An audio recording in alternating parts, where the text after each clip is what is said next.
본문의 말씀을 가지고 너희는 거룩하라.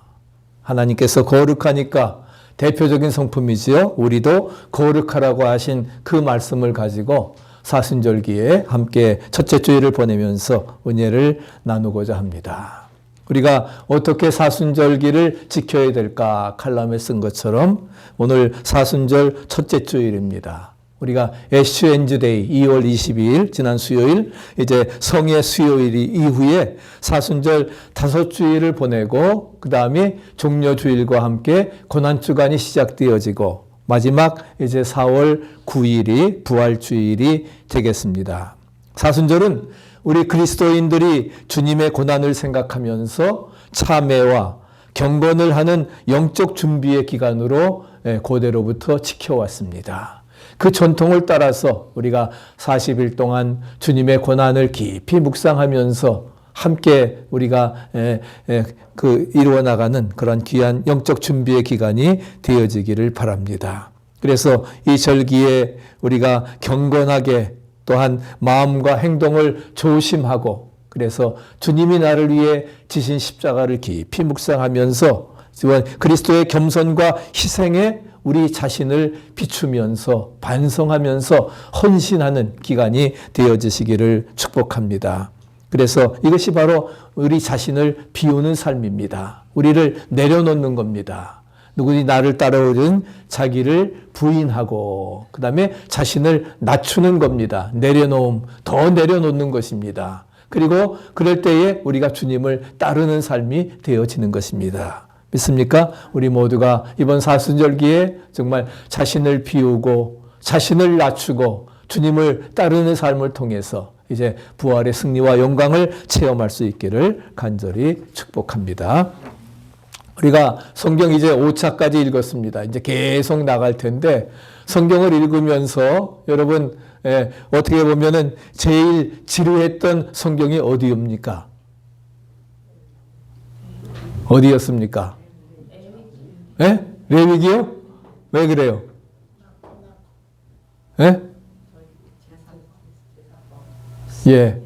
창세기는 그래도 뭐예요? 태초에 하나님이 천지를 창조하시니라. 이게 놀라운 고대의 사건이 이루어지면서 또 족장들의 그런 이야기가 굉장히 흥미진진하지요. 그렇게 해서 이제 50장 끝나게 되어지고 그 다음에 뭐예요? 이제 이스라엘 백성들이 출애굽으로 이주를 해가지고서 출애굽에서의 430년의 생활이 출애굽기에 이어집니다. 그래서 출애굽기도 10가지 재앙이 나오고 이렇게 하면서 굉장히 흥미진진한데 그리고 나서 뭐예요? 레위기 넘어갔는데 거기 정말 유금자 권사님 말씀하신 것처럼 굉장히 재미가 없습니다. 이게 제사 얘기를 하는데 이게 뭔 소린고 도대체 알아듣지도 못하겠고 그래서 성경을 읽으면서 이거 빨리 좀 지나갔으면 좋겠다. 근데 빨리 지나가지도 않아요. 그렇게 우리가 레위기라 생각하는데 그렇지만 오늘 이제 제가 말씀드리려고 하는 레위기 19장에 있는 말씀은 쉽사리 지나칠 수가 없는 굉장히 중요한 장입니다. 왜? 레위기 19장 오늘 2절 18절 말씀은 신약 성경에서 예수님과 제자들이 가장 많이 인용했던 그러한 구절이기 때문입니다. 19장 2절 다시 한번 읽어보실까요? 너는 이스라엘 자손의 온 회중에게 말하여 이르라. 너희는 거룩하라. 이는 나 여호와 너희 하나님이 거룩함이니라. 십계명의 말씀이 함께 주어지고 있지요. 그래서 하늘에 계신 너희 아버지의 온전하심같이 온전하라 말씀하시고 거룩하라고 하는 말씀은 온전하라고 하는 말씀으로도 바꾸면서 그래서 내가 거룩하니 너희도 거룩하라. 하나님의 대표적인 성품이 바로 뭐예요? 홀리네스, 거룩함입니다. 그렇기 때문에 너희들도 내가 거룩하니까 너희들도 거룩해야 된다 말씀을 합니다. 그리고 18절의 말씀도 인용되는데 같이 읽어보시죠. 원수를 갚지 말며 동포를 원망하지 말며 내 이웃 사랑하기를 내 자신과 같이 하라. 나는 여호와이니라. 내 이웃 사랑하기를 내 자신처럼 내 몸뚱이 사랑하는 것처럼 내 자신처럼 이웃까지도 사랑하라고 이렇게 말씀을 하고 있습니다. 그래서 이 말씀은 마태복음 22장 39절에 크고 첫째 되는 크고 첫째 되는 계명 가운데 뭐예요? 마음을 다하고 성품을 다하고 뜻을 다하여 주 너의 하나님을 사랑하고 내 이웃을 내 몸과 같이 사랑하라. 이것이 온 율법과 선지자의 강령이라고 말씀을 하고 있습니다. 그래서 온 율법과 선지자를 요약하게 되어지면은 뭐예요? 그것이 레위기 19장 18절의 말씀이 된다고 하는 것입니다. 그래서 바울도 이웃을 자신과 같이 사랑하라고 하신 말씀 가운데 중요한 계명이 다 들어있다라고 말씀을 합니다. 갈라디아서 5장 13절에도 온 율법은 내 이웃 사랑하기를 내 몸과 같이 하신 말씀에 다 이루었다. 내 이웃 사랑하기를 내 몸과 같이 사랑하는 말씀에 온 율법과 선지자의 강령이라고 말씀을 하고 있는 것입니다. 그렇기 때문에 오늘 레위기 19장이 얼마나 중요한가. 재미없는 게 아니에요. 오늘 바로 여기에 아주 핵심적인 말씀이 들었기 때문에 그래서 얼마나 중요하냐. 그 내용을 요약한다고 하면 뭐예요? 나도 거룩하니 너희도 거룩해야 한다. 믿습니까? 네, 같이 한번 읽어보세요. 너희도 거룩해야 한다. 우리로 바꾸세요. 우리도 거룩해야 한다. 하나님이 거룩하시니 우리도 하나님의 자녀된 우리들도 거룩해야 된다고 말씀을 하고 있는 것입니다. 그러면 거룩함의 핵심이 무엇입니까?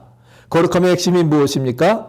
이웃을 내 몸과 같이 사랑하라고 하는 것입니다. 이웃을 내 자신, 내 몸과 같이 사랑하라고 하는 것입니다. 2절이 18절과 연결되어야 하는 것이 레위기 19장의 핵심인 것입니다. 거룩함을 성결이라고 말하지요. 그렇기 때문에 레위기 19장의 내용을 요약한다고 하면은 성결을 실천하라 하는 겁니다. 거룩함을 나의 삶 속에 구체적으로 실천해 나가는 것이 바로 그리스도인 하나님의 자녀된 삶이라고 하는 것을 말씀해 주고 있는 것입니다. 그 거룩한 삶의 규례들은 몇 가지 특징이 있습니다. 특징이 있는데 첫째 중요한 특징은 삶의 다양한 영역에서의 다양한 규례들을 무작위로 이렇게 연결시켜 나가고 있습니다.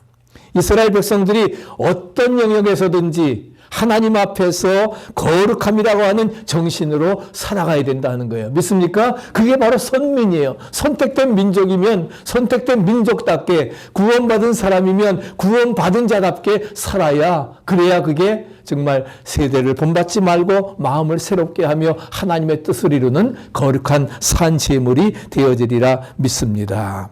두 번째는 십계명의 내용이 레위기 19장에 모두 나타나고 있습니다. 그렇기 때문에 오늘 십계명 19장 내용이 굉장히 중요하다는 거예요. 그래서 19장은 사실상 십계명의 해설서라고 말할 수가 있습니다. 전부 다 읽지 않았지만 한번 여러분들 집에 가서 오늘 읽어보시기 바랍니다. 그럼 십계명에 대한 해설의 부분이 나와 있고 세 번째 특징은 이제 도덕법만이 나오는 것이 아니라 의식적인 법들도 함께 이 19장에 연결되어져 있음을, 열거되고 있음을 찾아볼 수 있습니다. 그것은 바로 뭐예요?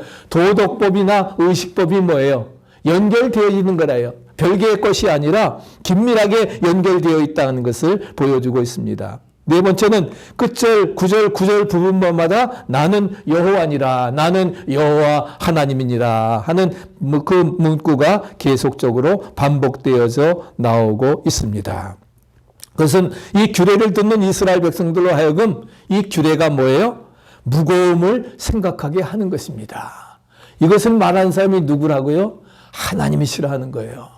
하나님의 지엄한 명령이라 하는 거예요. 그렇기 때문에 내가 거룩한 것처럼 너희들도 하나님의 백성, 사랑받는 자녀라고 하면은 거룩해야 된다 하는 거예요. 믿습니까? 사랑해야 된다 하는 겁니다. 그것을 말씀해 주고 있는 것입니다. 그래서 우리가 예수 그리스도를 구주로 믿고 나게 되면은 나는 무엇을 하면서 살아야 될 것인가? 내가 무엇을 하면서 우리가 살아가야 될 것인가 하는 질문을 갖게 됩니다. 내가 구원받았는데 어떻게 사는 것이 구원받은 자로서 무엇을 어떻게 해야 될 것인가 이런 질문을 갖게 되는데 그 질문에 물론 여러 가지 답이 있습니다. 그렇지만은 가장 중요한 하나는 뭐냐? 거룩함을 추구하며 살아야 된다. 같이 한번 읽어보세요. 거룩함을 추구하며 살아야 된다. 왜? 하나님이 거룩하시니 나도 거룩하니 너희도 거룩해야 된다. 그렇기 때문에 거룩함을 추구하며 살아야 된다 하는 겁니다.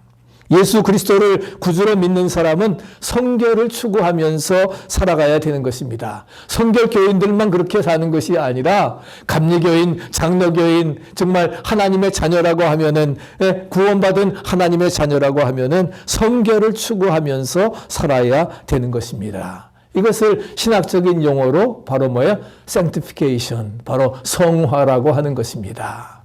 우리가 예수 그리스도를 믿음으로 justification, 칭의, 의롭다 되는 거지요. 그래서 우리가 의롭게 되었으면은 이제 뭐예요? 우리는 성화의 과정을 통해서, 그래서 이제 뭐예요? 완전한 단계까지 이루어 나가게 되는 것입니다. 그래서 이 성화의 과정이 우리에게 필요한 것입니다. 그래서 구주로 믿은 그 사람은 그 순간부터 평생 거룩함을 추구하면서 살아야 됨을 말씀해 주고 있습니다.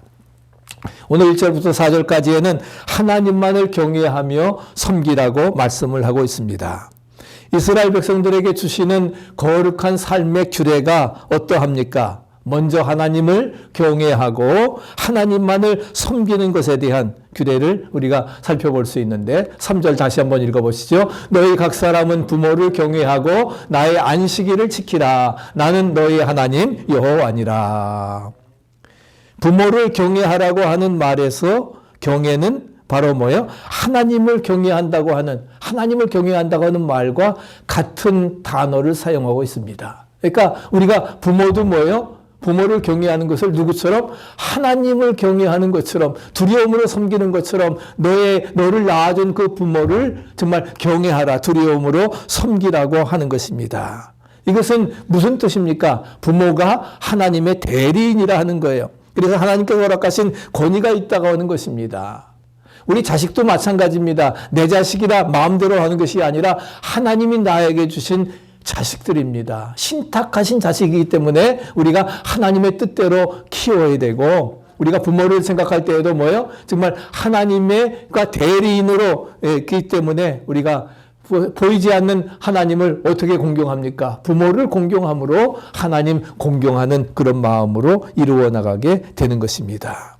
그래서 하나님을 경외하는 자는 어떻게 했습니까? 또한 부모를 공경해야 됨을 말씀해 주고 있습니다. 부모를 경외해야 됩니다. 그리고 거기에다가 덧붙여가지고 안식일을 거룩히 지키라.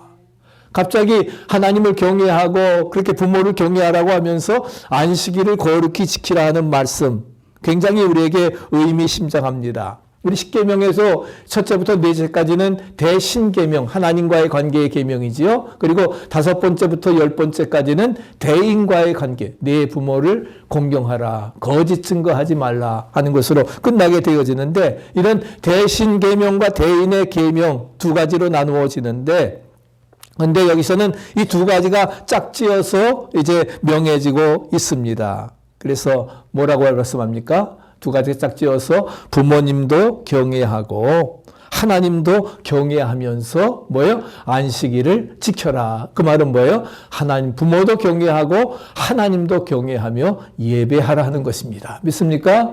우리가 그런 마음을 가지고 나왔습니다. 아멘. 네? 그래서 우리가 하나님도 경외하고 부모님도 경외하면서 또 우리가 안식일 거룩한 주일 지키기 위해서 나왔습니다. 신령과 진정으로 예배 드립니다. 우리의 예배를 연락해 주시고 우리에게 주시는 정말 하나님의 속성을 우리가 배워서, 그래서 sanctification, 성화의 과정을 이루어 나아가 우리 모두도 정말 주님 앞에 완전한 단계까지 이룰 수 있게 하옵소서. 할렐루야. 우리가 기도하면서 이 십계명의 두 부분이 따로 나눌 수 있는 것이 아니라는 겁니다.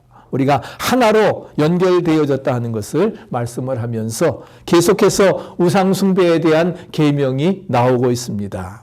4절 같이 한번 읽어보시죠. 너희는 헛것을 위하지 말며 너희를 위하여 신상들을 부어 만들지 말라. 나는 너희 하나님 여호와니라. 우상숭배라고 하는 것은 헛것이라 하는 것, 헛것을 말합니다. 아무짝에도 쓸모없다 하는 것입니다. 그저 돌덩어리, 나무 조각에 불과하다 하는 겁니다. 그것이 뭘 우리를 건져줍니까? 예? 우리 사무엘상에서도 보면은 다곤 신이 어떻게 됐어요? 완전히 그냥 무너져 버리잖아요. 예? 법궤를 갖다 놓으니까 다곤 신이 팔이 그냥 부러져 나가고 그냥 성전에 엎드려져 버리는 그런 결과. 모든 우상은 돌덩어리와 우상 나무 조각에 불과하다는 것입니다. 오직 유일하신 하나님만이 참신임을 믿으시기 바랍니다. 그래서 뭐예요? 하나님이에요. 하나이신 유일하신 참신이라고 하는 것을 말씀을 하고 있습니다. 그럼에도 불구하고 우리 인생들은 하나님의 영광을 거짓 것으로 바꿉니다. 금수와 보라지 현상으로 바꾸어 가지고서 바알을 섬기고 아스타롯을 섬기고 또한 그런 다곤을 섬기는 그런 이유가 무엇입니까? 그것은 왜 그래요? 자기를 위하는 탐욕 때문에 그런 거예요. 자기를 위하는 탐욕 때문에. 내 몸 사랑하듯이 정말 이웃을 사랑해야 되는데 자기 자신을 위한 탐욕 때문에 그러기 하나님을 마음에 두기 싫어하고 우상의 숭배에 빠지게 되어지고 그리고 하나님을 인정할 수가 없는 것입니다. 그렇기 때문에 우리 이스라엘 백성들이 살아야 될 거룩한 삶의 요지라고 하는 것은 결국 뭐예요? 그러한 자기를 위하여 욕심을 버리고 하나님만을 왕으로 섬겨 나가는 것을 우리에게 말씀해 주고 있는 것입니다. 그래서 결국은 이스라엘 백성들이 결국 뭐예요? 우상 숭배하다가 그 결과가 무엇입니까? 결국 아수르의 그다음에 바벨론에 멸망되어서 포로 생활하게 되어지는 것을 찾아볼 수가 있습니다. 두 번째는 성경적인 5절부터 10절까지에는 성경적인 예배와 형제의 사랑을 실천하라고 말씀을 하고 있습니다. 우리 같이 한번 읽어보실까요? 너희는 화목 제물을 여호와께 드릴 때에 기쁘게 받으시도록 드리고 그 제물은 드리는 날과 이튿날에 먹고 셋째 날까지 남았거든 불사르라. 셋째 날에 조금이라도 먹으면 가증한 것이 되어 기쁘게 받으심이 되지 못하고 그것을 먹는 자는 여호와의 성물을 더럽힘으로 말미암아 죄를 담당하리니 그가 그의 백성 중에서 끊어지리라. 너희가 너희의 땅에서 곡식을 거둘 때에 너는 땅 모퉁이에까지 다 거두지 말고 내 떨어진 이삭도 줍지 말며 내 포도원의 열매를 다 따지 말며 내 포도원에 떨어진 열매도 줍지 말고 가난한 사람과 거리문을 위하여 버려두라. 나는 너희의 하나님 여호와이니라. 9절 10절은 읽지 않았기 때문에 이제 같이 읽는 것입니다. 그러면서 형성경의 예배와 형제의 사랑을 실천하라 말씀을 합니다. 의식의 예법을 여기에서 강조하고 있습니다. 강조하는데 희생이 자발적이지만은 그러나 결국 그것이 기술된 절차가 완전히 일치해서 드려야만 하는 것은 변질이란 용납될 수 없는 것이고 오히려 그 결과 처벌이 왔기 때문에 하나님 앞에 제사를 드릴 때에 정말 신실하게 하나님이 기뻐하시는 하나님이 연락하시는 신령과 진정의 예배 그런 화목제, 소제, 또한 속건제 이런 모든 것들이 다 하나님이 드리시는 연락하시는 아름다운 제사가 되어야 됨을 말씀해 주고 있습니다. 그래서 레위기 3장 1절과 7장 15절 이하에 주어진 규율들은 희생하는 화목제의 독특한 방법을 제공하는 것입니다. 그리고 이것은 어떤 우상 숭배의 오염으로부터도 자유로워진 것임을 우리에게 말씀을 하고 있습니다. 그런 마음을 가지고 우리가 성경적인 예배 또 형제 사랑을 실천해 나가라 말씀을 하고 있습니다. 우리 그리스도인들은 자신들의 예배 의식이 성경적이라고 하는데 신중해야 됩니다. 어떤 미신이나 인간적인 중요성들에 대해서 결코 이런 것들이 오염되어서는 안 되는 그래서 하나님도 섬기고 우상도 섬기고 하는 그런 그런 다원주의가 되어서는 안 된다 하는 것입니다. 현대의 어려운 문제도 바로 그런 것들이거든요. 우리가 오직 유일신신 하나님만 섬기고 따라야 되는데 모든 것 다 포용을 하는 거예요. 그래서 따르는 그런 다원주의가 결국은 우리가 혼란스럽게 가져오게 되고 그 어려움을 가중시켜 나가는 것을 찾아볼 수가 있습니다. 그래서 특별히 9절 10절에서는 무엇을 말씀합니까? 하나님께서는 가난한 자들에 대한 하나님의 관심이 너희가 추수할 때에 부스러기 떨어지는 거 다 줍지 말라 하는 겁니다. 가난한 사람들, 거류민들을 위해서 남겨두라 하는 겁니다. 이삭과 열매들을 남겨둠으로 정말 가난한 사람들이 그것을 주워서 먹을 수 있도록 그렇게 추수할 때에 하나님께서 이런 모든 것들을 남겨놓으라 말씀을 하고 있습니다. 그래서 온전히 이런 모든 것들, 그래서 초대교회에서도 사도행전에 뭐라고 했어요? 사도행 34절에 그래서 모든 사도들 앞에 자신들의 밭을 팔아서 갖다 놓으니까 그래서 그것을 필요한 대로 나누어 주는 이상적인 공산사회가 이루어지게 되었던 것입니다. 오늘날이야 그럴 수 없다 할지라도 우리가 형제의 사랑을 함께 돕는, 그래서 우리가 오늘같이 또 특별 헌금하고 이런 사랑을 전하고 거기에 복음을 전하고, 놀라운 것은 이번에 지난주에 말씀드렸지만 그렇게 그 구호품을 전하면서 뭐까지 보낸다고요? 전도지까지 보내서 저들로 하여금 그 말씀을 보고 돌아오는 역사가. 그래서 요즘에 중동에는 정말 많은 모슬렘들이 그리스도인으로 돌아오는 역사가 이제 일어나게 된다는 거예요. 왜? 바로 이런 어려움을 통해서 하나님의 심판이라 생각하고 내게로 돌아오라 하는 그런 역사들이 나타나게 되어지는 것입니다. 그래서 우리 이처럼 공동체인 몸의 구성원들이 공평하고 자비로운 방법으로 대우돼야 된다는 거예요. 그래서 우리 모두 함께 정말 어려운 형제들 돕고 함께 기도해주고 나눌 수 있는, 그래서 이 땅에 하나님 나라가 건설되어지는 할렐루야 그런 승리의 역사가 우리 모두에게 이루어져야 되리라 믿습니다. 그것을 바로 말씀하고 있는 거예요. 오늘 레위기는 이게 졸렵다 무슨 소리 하는지 하는 게 아니라 바로 정말 십계명을 요약해주고, 그래서 형제 사랑을 실천하고 하나님이 거룩하니 우리도 거룩하고 하나님 사랑을 이웃 사랑, 내 자신을 사랑하는 것처럼 사랑해 나가라는 것을 말씀하면서 마지막 결론적으로 주시는 말씀이 그럼 참된 거룩의 본질이 무엇인가? 참된 성결의 본질이 무엇일까? 레위기 19장에서 생각해 볼 수 있는 것은 몇 가지인데, 첫째는 하나님을 닮는 것입니다. 이 말씀들이 내가 거룩하니 너희도 거룩하라, 하나님의 성품을 보여주고 있기 때문에 우리는 그 말씀을 지키면 하나님을 닮아가는 것입니다.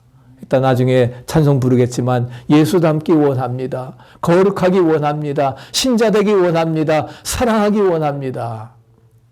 이것이 우리 삶의 목표가 되어야 되리라 믿습니다.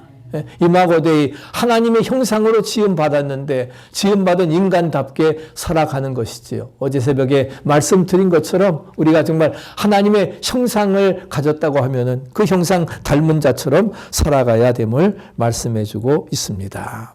그래서 그 말씀을 지키면 우리가 하나님을 닮아가게 되어지고, 또 두 번째는 참된 성결은 하나님의 거룩한 법에 순종하는 것이 참된 성결입니다. 하나님은 우리에게 거룩하라고 명령하시고 거룩의 기준을 주셨는데 그것이 바로 하나님의 법이고 말씀입니다. 쉽게 얘기하면 십계명입니다. 십계명을 주신 거예요.